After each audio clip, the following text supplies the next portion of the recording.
Baik, bismillahirrahmanirrahim. Assalamualaikum warahmatullahi wabarakatuh. Silakan semua mahasiswa mengaktifkan kameranya. Hari ini kita kuliah online terlebih dahulu karena hari ini bersamaan dengan 3 hari ya.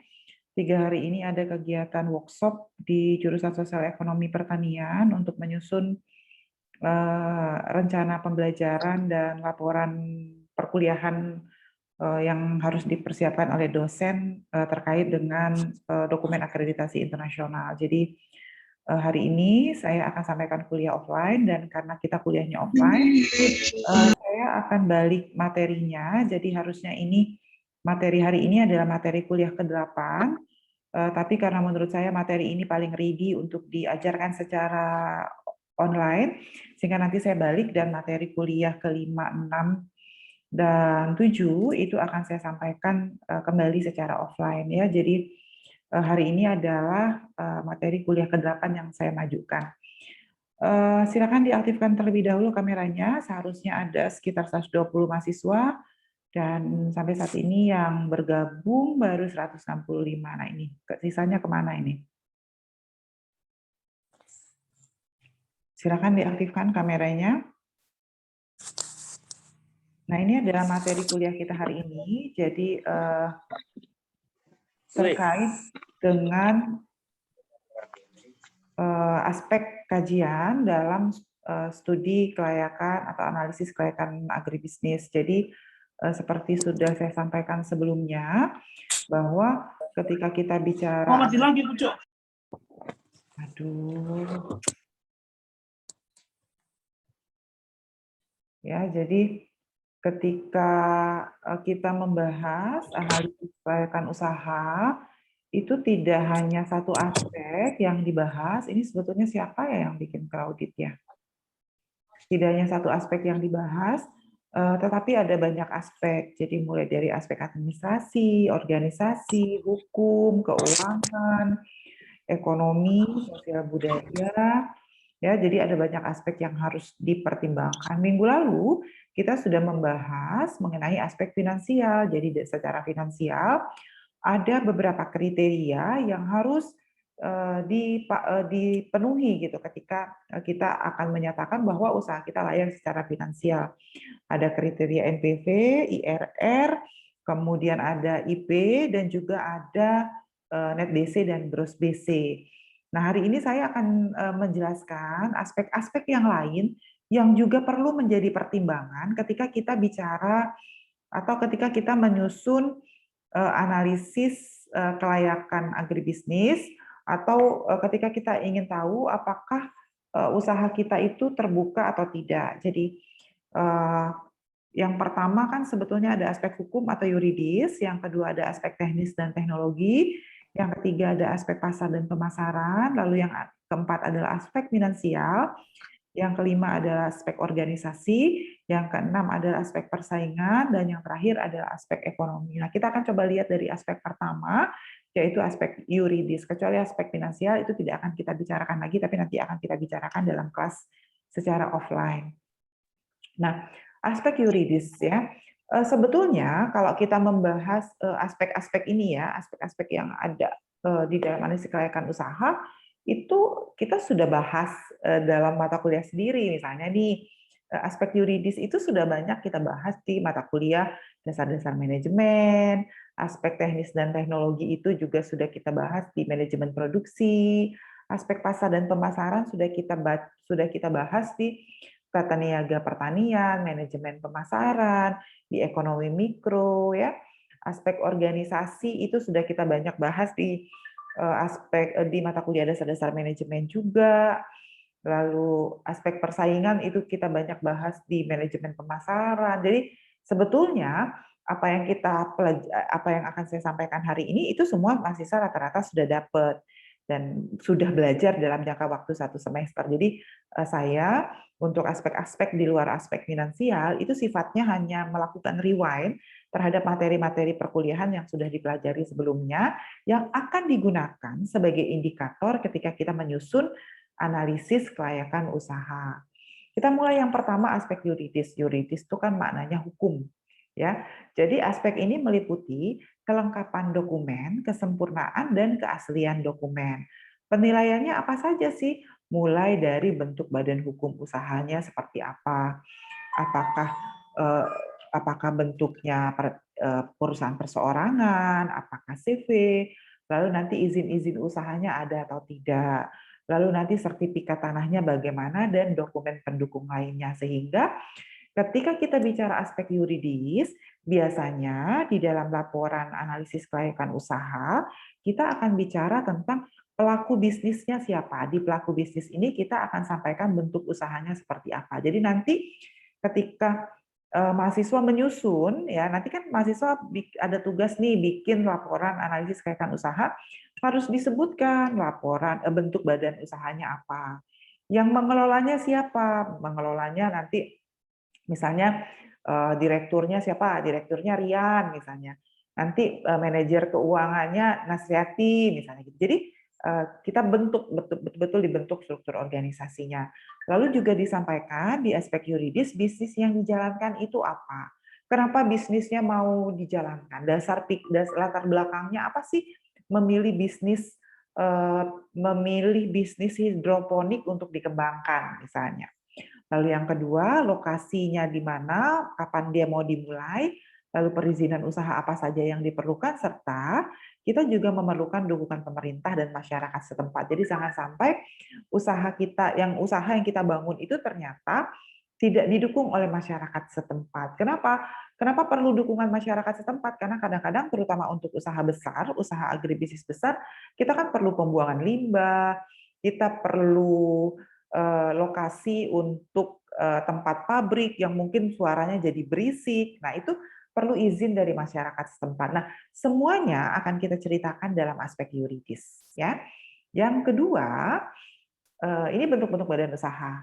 Bentuk-bentuk badan usaha ini sudah banyak kita bahas ketika mahasiswa pahami ya, sudah dipelajari waktu SMA, sudah belajar juga di dasar-dasar manajemen. Jadi saya akan skip saja. Perusahaan perseorangan itu artinya perusahaan milik sendiri. Jadi dia tidak bertanggung jawab terhadap orang lain. Modalnya tentu kalau perusahaan perseorangan tidak besar. Lalu ada perusahaan yang bentuknya firma. Kalau firma punya kepemilikan lebih dari 2 orang, dan biasanya dua-duanya itu bertanggung jawab terhadap jalannya usaha, itu firma. Lalu ada juga namanya CV atau perseroan kombanditer. CV ini dibentuk oleh 2 orang atau lebih juga, tetapi beda CV dengan firma. Kalau CP ada pemilik yang bertanggung jawab menjalankan usaha dan ada pemilik yang bertanggung jawab sebagai pemberi modal. Itu bedanya antara CV. Kalau di firma dia dua-duanya tanggung jawabnya sama, ngasih modal, ikut menjalankan usaha. Tapi kalau di CV dalam pelaksanaannya, di CV itu ada yang cuma ngasih modal, tidak ikut menjalankan usaha, tapi ada yang menjalankan usahanya. PT bentuk usaha yang paling tinggi itu adalah PT. PT ini dalam memang pendiriannya memerlukan banyak persyaratan ya, dan paling rumit untuk didirikan. Dan PT itu terbagi menjadi beberapa jenis, ada perseroan biasa, ada perseroan terbuka. Kalau dia terbuka berarti sahamnya sudah ambil dari luar, sudah ada pemegang saham, dan ada perseroan terbatas atau persero. Biasanya dimiliki oleh BUMN dan kepengurusannya tunduk pada aturan BUMN dan Kementerian BUMN. Kemudian berdasarkan status perseroan terbatasnya, dia ada yang terbuka dan ada yang tertutup dan ada yang terbuka. Terbuka itu artinya dia modal dan jumlah pemegang saham memenuhi kriteria tertentu dan tidak melakukan penawaran secara umum. Tapi kalau perseroan terbuka, biasanya mereka jual sahamnya sudah di pasar modal. Jadi siapa saja boleh memiliki saham PT kita. Jadi ada perseroan tertutup dan ada perseroan terbuka. Lalu modal persero atau modal PT itu ada modal dasar, ada modal yang ditempatkan, dan ada modal setor. Syarat-syaratnya banyak, jadi pendirinya minimal 2 orang, kemudian dituangkan dalam akta notaris, dalam bahasa Indonesia mendapat pengesahan Kementerian Kehakiman, kemudian modal sekurangnya 20 juta, ada modal yang ditempatkan, ada modal yang disetor, dan semua harus dipenuhi. Tapi kalau pendirian firma dan CV serta perusahaan perseorangan itu biasanya lebih sederhana. Lalu ada lagi perusahaan negara. Jadi pemerintah boleh punya perusahaan. Jadi perusahaan didirikan berdasarkan undang-undang, modalnya adalah kekayaan negara yang dipisahkan atau yang tidak dipisahkan dalam saham. Pimpinannya biasanya diangkat oleh pemerintah. Dia ada 3 jenis, ada perjan, ada perum, dan ada persero. Perjan itu apa? Perjan itu perusahaan jawatan, ya. Jadi didirikan untuk pengabdian dan pelayanan dan dipimpin kepala yang berada di departemen.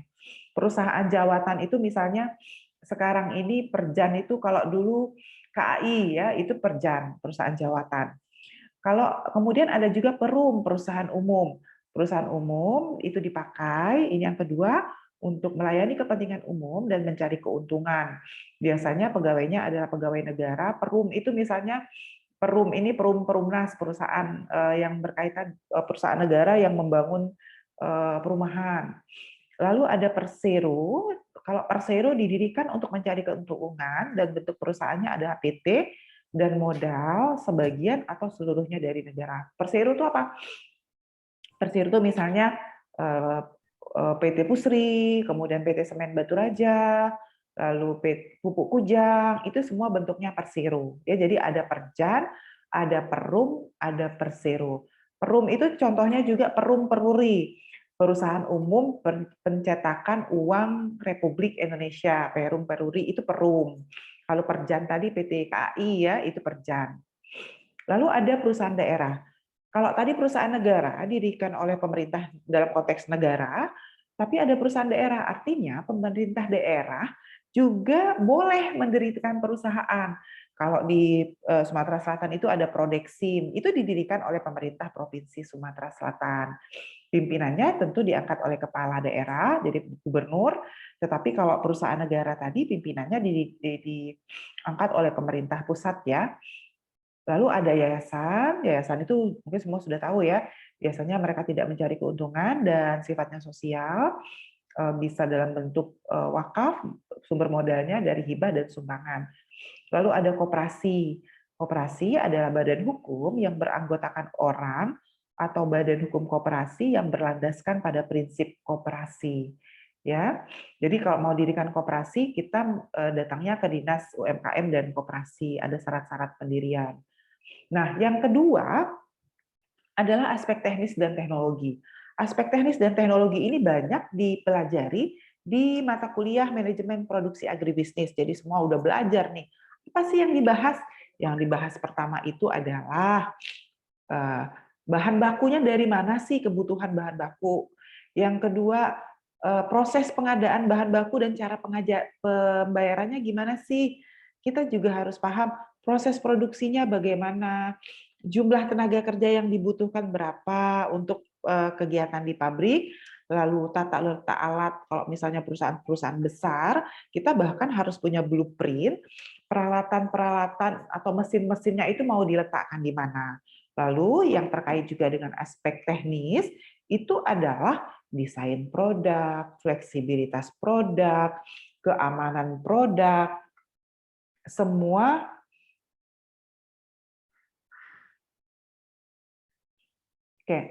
semua yang berkaitan dengan bagaimana produk itu nanti masuk ke pasar, itu masuk ke dalam atribut produk dan masuk ke dalam aspek teknis. Jadi nanti ketika mahasiswa secara berkelompok menyusun analisis kelayakan usaha untuk produk-produk yang bentuknya packaging, itu bahkan akan baik gitu kalau misalnya didesain bentuk produk kemasannya kayak apa, logonya, dan sebagainya. Sehingga nanti memang produk yang kita hasilkan di kuliah ini memang betul-betul kelihatan kita menghasilkan, kita betul-betul memulai sebuah usaha agribisnis. Jadi seperti itu ya semangatnya. Kalau ada yang mau tanya, silakan langsung raise hand tanpa harus menunggu saya selesai ya. Nah, sehingga secara lebih detail, apa sih yang dibahas ketika kita bicara aspek produksi dan teknis tadi? Yang pertama lokasi. Lokasi letaknya di mana, mungkin perlu peta denah letaknya, Kemudian faktor pendukungnya bagaimana, misalnya faktor geografis kalau untuk produk-produk. Misalnya saya mau bangun perkebunan kelapa sawit, kondisi geografisnya seperti apa, kecocokan lahannya, bahan baku. Kemudian saya juga harus pikirkan kalau misalnya kebun saya ada di tengah hutan, jauh dari jalan raya, saya harus pikirkan transportasinya. Saya harus pikirkan bagaimana saya bawa barang yang saya hasilkan itu dari kebun ke pasar atau ke tempat pembeli. Nah, itu juga perlu saya pikirkan. Yang kedua, saya akan jelaskan, mahasiswa akan diminta untuk menjelaskan terkait dengan aspek lahan. Luasnya berapa, status lahannya bagaimana. Jadi disampaikan nanti di laporan analisis kelayakan usahanya. Bangunan, kalau mau bikin bangunan, ukurannya bagaimana, bentuknya seperti apa, manfaat atau guna bangunannya untuk apa. Kalau peralatan nanti ketersediaannya, kapasitas produksinya berapa, harganya, dan dibelinya dari mana. Dan mungkin kita perlu bahan baku pembantu. Kalau saya mau bikin pabrik minyak goreng, saya perlu bahan baku utamanya adalah TBS. Tapi saya tidak hanya perlu TBS, tapi saya perlu bahan penolong, bahan kimia, bahan bakar, yang semuanya nanti harus berkaitan dengan kemudahan untuk diperoleh, kontinuitasnya, cara ngangkutnya, bagaimana saya beli bahan bakunya, harganya berapa, dan bentuk pasarnya seperti apa. Lalu yang penting juga,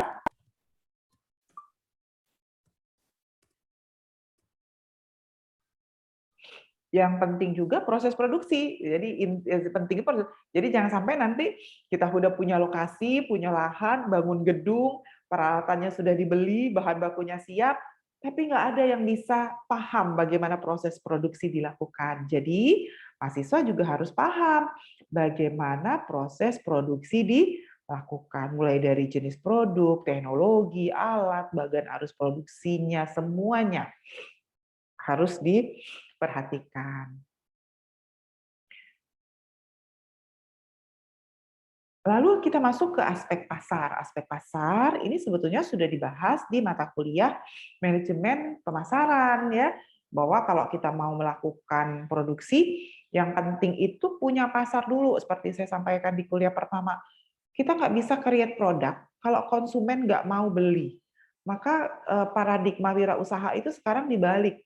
We have to know first what konsumen want, kira-kira gitu. Jadi konsumen tuh maunya apa? Sespesifik mungkin. Ya, seperti di kuliah pertama saya sampaikan, kenapa sih Unilever sampai harus capek-capek ya, harus capek untuk melakukan diversifikasi produk sampai ratusan produk, karena semua tujuannya untuk menangkap keinginan konsumen. Jadi, analisis aspek pasar adalah analisis tentang karakteristik konsumen, peluang, dan risiko pasar yang akan dihadapi. Apa saja intinya? Yang akan disampaikan di dalam analisis kelayakan itu adalah kondisi pasar saat ini.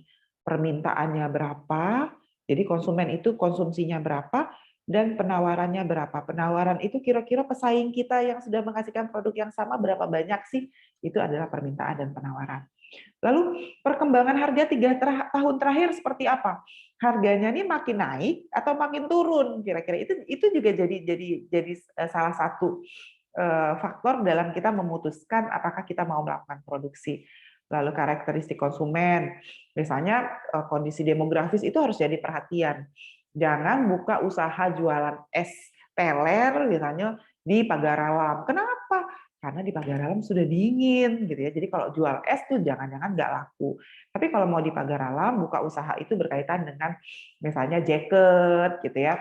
Kemudian tenda, penginapan yang bisa menyediakan suasana alam yang bagus. Nah, itu kita harus pahami itu. Lalu jumlah konsumennya berapa, dan ada nggak sih kebijakan pemerintah yang mendukung usaha kita, itu perlu sampai ke sana. Lalu kita juga harus mengestimasi ke depan, kira-kira permintaan dan penawaran ini kayak apa. Ada perubahan selera konsumen nggak ke depan? Nah, misalnya nih, kita selama ini mindset-nya adalah menghasilkan sayur non-organik, artinya dengan pupuk kimia. Tapi sudah ada pergantian selera konsumen nih, konsumen sudah makin sadar dengan kesehatan. Maka karena ada pergantian selera, prospek terhadap makanan atau sayuran yang diolah secara organik itu jadi menarik untuk dikembangkan. Nah, itu estimasi kondisi ke depan salah satunya. Bagaimana selera konsumen itu berubah. Lalu kita juga perlu mengestimasi potensi penerimaan berdasarkan pembelanjaan yang dilakukan oleh konsumen. Sehingga terlepas dari itu semua, apa tujuannya? Kita perlu tahu situasi konsumen. Yang pertama, kita akan bisa memaksimumkan konsumsi. Jadi konsumennya tuh bisa maksimum gitu konsumsinya, ya. Kemudian yang kedua memaksimumkan kepuasan konsumen. Yang ketiga, memaksimumkan pilihan konsumen. Yang keempat adalah memaksimumkan mutu. Yang kelima, meningkatkan penjualan tentu saja. Lalu kita akan menguasai pasar dan menghadapi pesaing, lalu memenuhi kebutuhan dan memenuhi keinginan pelanggan atas produk yang mereka mau. Jadi itu tujuan kenapa kita perlu intens melakukan survei karakteristik konsumen. Nah, ini sudah saya sempat bahas juga di kuliah pertama bahwa produk apapun yang kita hasilkan itu punya daur hidup, punya product life cycle.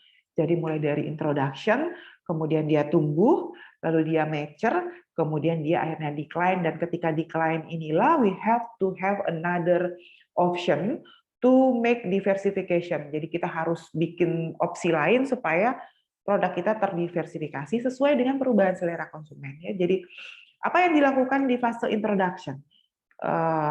Yang pertama kali di introduction tentu adalah strategi price sama promotion. Jadi biasanya kalau produk-produk yang baru keluar itu promosinya di iklan TV-nya tuh seru banget biasanya gitu kalau produk-produk baru. Sehingga kita sebagai konsumen mau cari produk A di pasar gitu kira-kira gitu. Promosinya besar-besaran sehingga kita tuh ingin beli. Termasuk juga salah satu promosi itu beli satu dapat satu. Nah, itu juga salah satu promosi ketika produk kita baru mau masuk ke pasar. Ketika sudah masuk ke fase grow, apa yang kita perlukan? Yang kita perlukan adalah place and distribution, memperluas pasar. Jadi sudah growth, itu kita sudah mulai perluas pasarnya, awalnya cuma di kota, kemudian kita masuk ke wilayah-wilayah lain. Ketika sudah mature tuh sebetulnya kita nggak perlu ngelakuin apa-apa sebetulnya gitu ya. Tapi kita harus siap dengan fase decline. Makanya disarankan ketika kita sudah masuk fase mature, kita sudah harus melakukan survei konsumen kembali supaya nanti ketika decline dia tidak decline sampai turun sekali, enggak. Jadi kita berharap ketika dia naik, dia decline, tapi dia bisa naik seperti ini. Jadi decline-nya itu hanya dalam bentuk lurus saja. Nah, biasanya dalam bentuk decline, ketika fase decline, yang akan kita lakukan itu adalah melakukan perubahan terhadap produk. Perubahannya bisa diversifikasi vertikal, bisa diversifikasi horizontal, ya. Nah, ini ya tadi fase hidupnya, dan apa yang terjadi ketika produk kita itu awal di pengenalan itu biasanya yang beli dikit, biayanya mahal, keuntungannya dikit, pesaingnya juga sedikit. Ketika produk kita ada di growth, di fase pertumbuhan, biasanya penjualannya udah mulai naik karena konsumen sudah mulai aware dengan produk yang kita hasilkan. Biayanya juga udah mulai turun, ya keuntungannya udah mulai naik, tapi pesaingnya udah mulai ada, udah ada orang yang mulai lirik-lirik nih, ini kayaknya nguntungin nih usaha si A gitu ya. Ketika fase puncak itu biasanya penjualan lagi tinggi-tingginya, biayanya turun ya karena biaya rata-rata itu akan turun ketika jumlah produksi naik, keuntungannya naik ya, keuntungannya naik, tapi pesaingnya sudah mulai tinggi, sudah mulai banyak nih yang niru-niru bikin usaha yang sama dengan apa yang kita lakukan. Sehingga ketika pesaingnya udah banyak, apa yang terjadi? Akhirnya produk kita turun gitu. Apalagi kalau ada pesaing yang bisa menghasilkan kualitas produk yang sama dengan kita tapi dengan harga yang lebih murah. Karena itu ketika fase turun inilah kita harus segera melakukan survei konsumen untuk bisa menangkap konsumen ini maunya selanjutnya kayak apa. Nah, supaya nanti sudah turun tuh jangan sampai dia abandon loh, ditinggalin. Saya pikir udah banyak sekali produk di pasar yang ketika decline tuh akhirnya ditinggalin sama konsumennya. Nah, tapi Unilever, kemudian beberapa perusahaan-perusahaan besar, Sinarmas itu nggak mengalami itu. Kenapa? Karena mereka sustainable. Mereka secara berkelanjutan melaksanakan survei kepuasan konsumen sedetil mungkin. Aspek pemasaran ada 3 yang dibahas, ada segmenting, ya, ada targeting, dan ada positioning. Saya pikir ini sudah dibahas detail sekali di mata kuliah manajemen pemasaran dan tata niaga pemasaran. Segmenting itu kita membagi produk kita itu sebetulnya cocoknya di mana sih? Ada susu misalnya khusus untuk bayi, ada susu misalnya eh, khusus untuk orang lansia misalnya gitu, atau secara sosiologis gitu ya, segmentasi. Kalau kita pergi ke beberapa supermarket besar itu, mohon maaf, sekarang sudah ada tempat tertentu yang menjual barang-barang gitu yang tidak dikonsumsi oleh umat muslim misalnya gitu, tapi dipisahin tuh tempatnya tuh dalam rangka segmentasi pasar. Lalu ada targeting. Targeting itu biasanya ukuran dan pertumbuhan segmen, kemenarikan struktur segmennya profitable atau tidak, dan sasaran atau sumber daya yang dimiliki. Lalu yang terakhir adalah di positioning. Positioning itu berkaitan dengan diferensiasi produk ya. Jadi kita mau produk kita ini dibikinnya kayak apa sih supaya berbeda dengan konsumen-konsumen, dengan produsen-produsen yang lain. Ada yang mau tanya sampai sini? Oke. Kemudian ada strategi marketing mix. Ini saya mohon maaf, saya masih masukkan 4P, harusnya sekarang sudah 7P. Sudah ada place, ada proses, ada apa ya? Pokoknya ada 3 lagi tambahan. Jadi tidak hanya sekedar 7P, product, price, place, and promotion, tapi juga ada proses, ada apa ya, 3 tambahannya saya lupa juga. Tapi nanti ketika menyusun analisis kelayakan usaha, kita pakainya 7P, tidak 4P. Oke. Masuk ke aspek finansial, ini saya lewatin, nanti kita akan bahas detail untuk aspek finansial, mulai dari kebutuhan modal, kemudian biaya, dan analisis laba rugi. Jadi minggu lalu saya sudah sampaikan, kita harus bedakan antara modal dengan biaya. Modal itu adalah uang atau segala sesuatu yang kita punya untuk bisa membiayai kebutuhan produksi kita. Jadi dia modal itu berbeda dengan biaya. Nanti akan ada biaya investasi, biaya modal kerja, minggu lalu sudah saya sampaikan, ada struktur modal, ada sumber modal, ada jadwal pembayaran hutang, ada estimasi penjualan, estimasi biaya produksi, ada cash flow ya. Ada kemarin cash flow yang saya sampaikan, ada inflow, ada outflow, ada proyeksi neraca dan laba rugi, dan ada kriteria investasi. Di ujung nanti kita akan belajar juga analisis sensitivitas. NPP, IRR, IP, dan BEP sudah kita bahas ya. Kemarin saya sampaikan bahwa ketika kita menyusun biaya, ada 2 jenis biaya, biaya investasi dan biaya operasional. Biaya investasi adalah biaya yang dikeluarkan sebelum proyeknya jalan, dan biaya operasional adalah biaya yang dikeluarkan setelah proyeknya berjalan. Penentuan umur proyek, hati-hati, bisa berdasarkan umur ekonomis aktiva utama atau aktiva yang nilainya paling tinggi. Cash flow dan outflow, minggu lalu saya sudah sampaikan komponennya apa saja ya. Cost of capital digunakan untuk menentukan biaya real yang harus ditanggung oleh usaha agribisnis untuk memperoleh dana dari suatu sumber tertentu. Nah, biasanya cost of capital ini kita menggunakan tingkat bunga karena perbandingan kita untuk menginvestasi atau tidak itu adalah tingkat bunga. Jadi cost of capital-nya biasanya tingkat bunga. Lalu ada aspek organisasi. Aspek organisasi tentu saja berkaitan dengan jumlah dan kualifikasi tenaga kerja.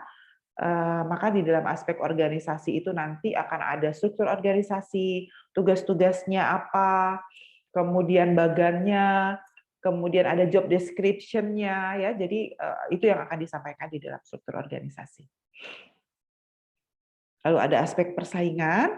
Di dalam aspek persaingan itu menganalisis tentang jumlah pesaing, kekuatan mereka apa, kelemahannya apa, itu akan lebih baik sekali gitu jika kita tahu kekuatan pesaing kita apa dan kelemahan pesaing kita apa. Mulai dari pangsa pasar, harga, keunikan produk jaringan, promosinya bagaimana, teknologi produksi itu akan baik sekali jika kita dapat informasi. Nah, ini yang terakhir, format, karena saya balik ya, kan ini harusnya materi kuliah ke-8, jadi di ujung itu ada format proposal kelayakan usaha yang mau kita buat. Kita kan mau bikin format proposal. Sebetulnya dia terdiri dari 3 bagian. Executive summary, yang executive summary itu intinya menjelaskan apakah usaha kita layak atau tidak, kira-kira gitu. Lalu bagian intinya itu adalah proses dan hasil studi kelayakan untuk setiap aspek, mulai dari aspek hukum sampai dengan nanti aspek sosial ekonomi, dan terakhir rangkuman dan rekomendasi. Jadi sebetulnya bagian intinya ada 3. Tapi di bagian yang kedua itu ada penjelasan berbagai aspek tadi. Ada aspek pasar, aspek teknis, aspek manajerial, aspek finansial, dan aspek lingkungan serta sosial politik, ya. Ini eksekutif summary, isinya objek risetnya apa, waktunya, timnya siapa saja, metode, dan rekomendasinya seperti apa. Ini uraian aspek-aspek kajiannya, dan ringkasan. Di ujungnya, ringkasan dan rekomendasi. Lampiran-lampiran, kalau untuk perusahaan besar, itu kita perlu sampai ke print out kalkulasi, brosur, kita perlu print blueprint, mapping lokasinya seperti apa, bahkan sampai seperti itu kita perlukan. Baik, terima kasih. Jika ada yang ingin ditanyakan, silakan. Ada yang mau tanya terkait dengan materi kuliah hari ini? Saya agak ngebut ya. Silakan sambil saya. Silakan. Siapa yang ingin? Tadi kan Ibu mau berbicara Frederick J. Jagan. Tadi kan Ibu bahas mengenai pemasaran target pasar. Jadi kan dalam target pasar itu kan Bu ada istilahnya 2 target pemasaran strategi, yaitu Red Ocean Strategy dan Blue Ocean Strategy kan. Jadi di Red Ocean Strategy itu kita berkompetisi dengan banyak kompetitor Bu gitu. Kayak misalkan punya perusahaan Unilever dan perusahaan-perusahaan besar lainnya. Nah, dan juga Blue Ocean Strategy ini Bu, dia kan suatu strategi yang memang kita membuat usaha dengan kompetitor yang lebih sedikit. Nah, jadi gimana sih Bu? Kan kita ini mau bergerak di bidang Blue Ocean Strategy. Nah, kita pastinya harus mencari pasar dulu kan Bu. Kita mencari pasar, dan juga kita ini berpikir bakal perusahaan kita ini bakal nggak ada yang ngikuti. Tapi perlahan-lahan banyak orang yang ngikuti cara kita dalam pemasaran, baik cara kita dalam mengatur perusahaan kita, dan juga banyak juga orang yang meniru produk-produk kita gitu Bu. Nah, gimana sih Bu? Ada nggak sih cara Ibu supaya kita lebih berada di depan daripada para kompetitor lainnya? Dan juga ada nggak sih cara Ibu supaya kita bisa nggak ditiru gitu Bu? Nggak gimana bilangnya? Pokoknya nggak disaing gitu Bu. Mereka lebih jauh di belakang kita daripada kita ketinggalan oleh mereka Bu. Terutama kan kita ini orang bisnis muda yang baru-baru saja merintis. Nah, kita pasti punya ide-ide yang mungkin menarik, tapi mereka mungkin lebih berpengalaman dalam bidang bisnis, makanya mereka bisa lebih maju daripada kita. Nah, gimana sih cara Ibu supaya kita bisa lebih maju daripada komputer-komputer yang sudah senior gitu? Oke, baik. Sudah cukup ya.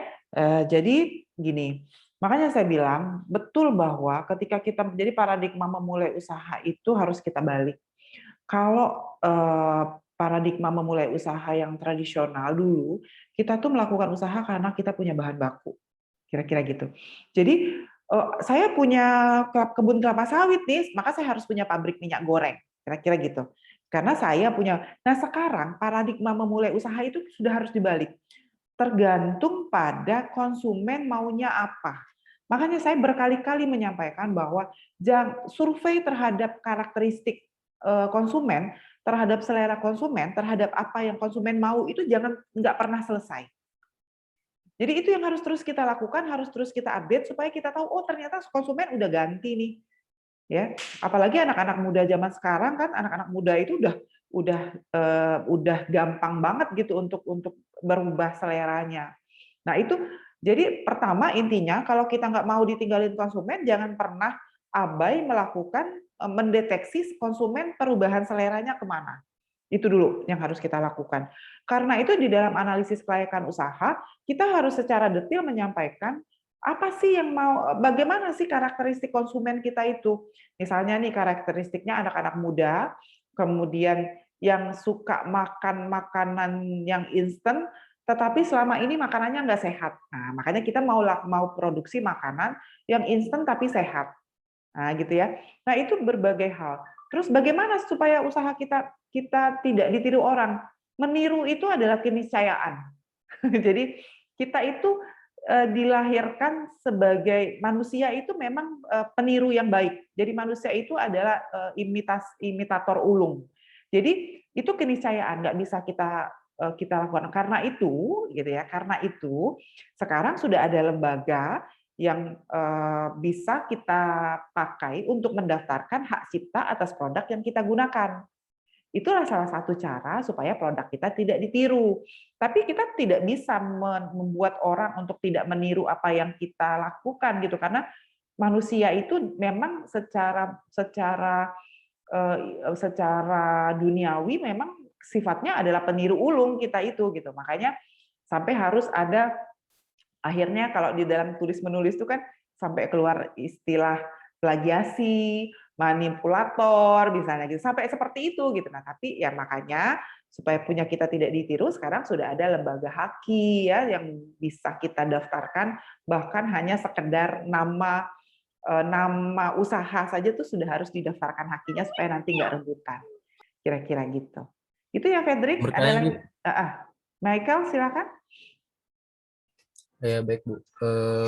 Ini kan mungkin saya mau ngasih contoh, misalkan contoh yang udah umumnya, Bu. Perusahaan sebesar Nokia. Mungkin 10-20 tahun yang lalu, Betul. Nokia itu kan yang apa bilangnya, bisa dibilang Nomor satu merajai, ya. yang nomor satu. Di mana-mana orang pakai Nokia kan untuk telepon genggam. Nah, pertanyaan saya, apakah mungkin perusahaan sebesar Nokia itu seperti Bu bilang tadi kan, Sinarmas dan lain sebagainya, mereka sudah melakukan survei yang detail. Nah, pertanyaan saya, apakah perusahaan sebesar Nokia itu tidak melakukan survei konsumen yang detail gitu, Bu, sehingga sekarang produknya itu jadi kalah saing, Bu. Bahkan bisa dibilang meredup. Oke, baik. Kalau menurut Michael gimana? Kenapa? Ada nggak yang bisa jawab? Kenapa Nokia akhirnya hilang? Izin menjawab, Bu. Silahkan. Siapa? Izin menjawab, Bu. Menurut saya itu Nggak ada. Siapa? Fredrik ya? ya, Bu. Ya, oke. Silakan Fredrik. Menurut saya, Bu, alasan kenapa sekarang ini perusahaan Nokia itu menurun karena mereka nggak melihat kemauan konsumen gitu, Bu. Kayak dulu, contohnya kita ambil dari BlackBerry dulu. Dulunya kan perusahaan Apple menawarkan telepon layar genggam dengan layar sentuh ke perusahaan Apple, ke perusahaan BlackBerry. Tapi mereka menolak kemajuan itu atau inovasi atau tawaran dari perusahaan Apple itu karena pada waktu itu perusahaan mereka itu udah lumayan besar gitu, Bu. Udah lumayan eksis lah pada zaman itu. Nah, itulah juga yang membuat BlackBerry sampai sekarang ini masih nggak bisa mengalahkan atau menyaingi produk pasar handphone di dunia juga. Nah, sama halnya menurut saya itu kayak perusahaan Nokia tadi, Bu. Oke. Ya, jadi sebetulnya terlepas dari misalnya nih, anggaplah Nokia sudah melakukan inovasi, kemudian inovasinya gagal, gitu ya. Tapi terlepas dari itu semua, ya, ketika perusahaan itu tidak mampu bertahan di pasar, itu artinya dia tidak bisa memenuhi selera konsumen. Perubahan selera konsumennya nggak bisa dia tangkap. Terlepas dari mungkin ya kita ambil positif, misalnya Nokia udah melakukan kok gitu, tapi inovasi yang dia lakukan itu gagal gitu misalnya ya, anggaplah dia sudah melakukan. Tapi setidaknya kita meyakini bahwa ketika Nokia tidak mampu bertahan, itu terjadi karena produk yang dihasilkan Nokia itu sudah tidak sesuai dengan apa yang diinginkan oleh konsumen. Kira-kira gitu. Ya, jadi harus selalu melakukan makanya kalau dulu kan laptopnya gede-gede gitu kan, besar, tebal, bawanya berat. Kalau sekarang kan udah makin tipis, makin mudah dibawa-bawa, dengan hanya kecil saja tapi sudah bisa mengakses semua pekerjaan. Nah, itulah diversifikasi yang dilakukan oleh produk handphone. Nah, di pertanian juga sama. Jadi kita harus mulai, kalau di Indonesia gitu, kita belum, kalau kita ke Jepang, di Jepang itu kalau mau makan nasi tidak harus masak nasi gitu. Kalau kita juga Bu bisa beli nasi, nggak harus masak, beli di restoran Padang misalnya gitu. Tapi bukan itu maksudnya. Di Jepang menemukan nasi instan yang ready to eat itu gampang banget gitu. Tapi di kita belum ada. Itu yang paling sederhana saja. Padahal nasi adalah makanan pokok kita gitu. Jadi kita belum bisa menghasilkan nasi yang ready to eat tetapi dengan biaya ekonomi yang murah ya gitu. Jadi itu hal-hal sederhana gitu, inovasi-inovasi yang diperlukan, yang harusnya laku di pasar, yang ternyata masih belum kita bisa penuhi. Gitu. Sudah mulai diinisiasi oleh badan riset perindustrian Kementerian Pertanian sebetulnya, tetapi produknya belum banyak ada di pasar karena persoalan skala ekonomi. Jadi kita mampu menghasilkan, tapi biayanya masih terlalu mahal. Nah ini kan hal-hal kecil gitu, yang sebetulnya bisa jadi peluang pasar. Sama kalau misalnya nih, kalau kita pengen makan, kalau kita pengen makan roti gitu kan nggak ada mentega yang bentuknya kecil gitu. Jadi kalau pakai mentega harus ngambil yang besar, harus yang paling nggak yang ada package yang 1/4 itu. Kenapa kita nggak terpikir gitu ke depan, karena makan roti itu misalnya jadi mindset kalangan rumah tangga dengan pendapatan tinggi, bikin menteganya itu dalam bentuk stick. Jadi tinggal kayak lem gitu ya, kayak lem ketika pengen makan roti buka aja sedikit terus langsung. Jadi nggak repot lagi misalnya gitu ya. Ya itu ya beberapa hal inovasi-inovasi yang kadang-kadang luput dari perhatian kita padahal sebetulnya dibutuhkan oleh konsumen. Ada lagi yang ingin bertanya, silakan. Bu, izin bertanya, Bu. Baik, Bu. Berkaitan dengan kasus satu perusahaan yang menciptakan 2 merek dagang kan, Bu. Contohnya ini kayak Oppo dengan Realme, Indomie dan Supermie. Nah, kan produk mereka itu kan saling bersaing padahal mereka dalam satu PT. Nah, tujuan dari perusahaan tersebut yang menciptakan 2 merek dagang ini, Bu, untuk saling bersaing ini tujuannya apa ya, Bu? Bukan bersaing, karena pangsa pasarnya berbeda. Jadi kenapa mereka menciptakan produk dengan tadi makanya ada targeting, segmenting, ya, positioning. Nah hasil inilah yang menyebabkan mereka harus menghasilkan produk dengan beda-beda. Jadi kenapa beda antara Indomie sama Supermie? Karena pasarnya beda loh. Harganya yang satu lebih murah daripada yang satu.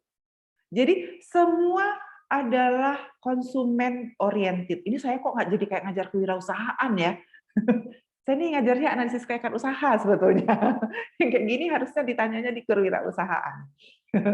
Jadi saya tuh sebetulnya kenapa materinya sedikit, karena saya asumsinya mahasiswa udah dapat di kewirausahaan, dapat di dasar-dasar di manajemen produksi, di manajemen pemasaran gitu sebetulnya. Karena saya nggak ngajar mata kuliah itu. Oke, silakan ada lagi yang mau tanya? Ada? Kalau tidak ada tugas ya yang saya sudah masukin di chat ya. Silakan di-download. Tugasnya dikerjakan secara online. Nanti dikumpulkannya juga di e-learning secara online. Ya. Saya tunggu tugasnya. Nih kita masih punya waktu sekitar 45 menit. Silakan dikerjakan sendiri-sendiri. Saya tutup kuliahnya. Terima kasih atas perhatiannya. Nanti tugasnya kita bahas minggu depan secara offline. Saya tutup kuliahnya. Terima kasih atas perhatiannya. Mohon maaf lahir dan batin. Wassalamualaikum warahmatullahi wabarakatuh. Waalaikumsalam warahmatullahi wabarakatuh.